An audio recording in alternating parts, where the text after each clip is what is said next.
Okay, this is all about tangent circle reasons. We're going to look at three.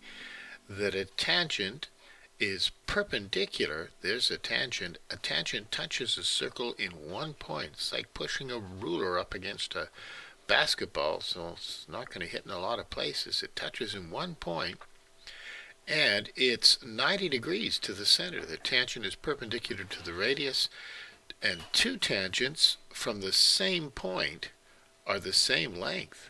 That's something else. And something else called the tan-chord theorem. Well, let's look at the tangent as perpendicular to the radius. So like I just said, if you have a point right here, these two angles on either side will be 90 degrees.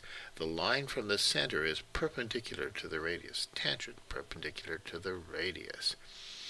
Okay, let's take a look at how you would use it. Well, if you have this situation here, and you know that that's 50 degrees, because you know that that's 90, x must be 40 degrees.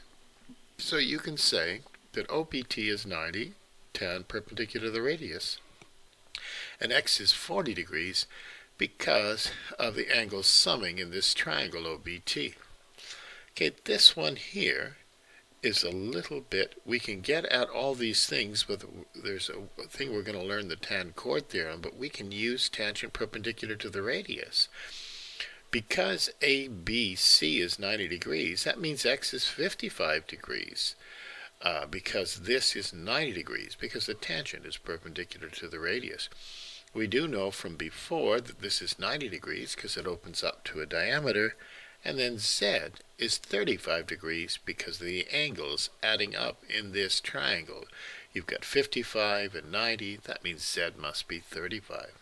Ooh, it's interesting, there's 35 and 35. We'll figure out that a little later on.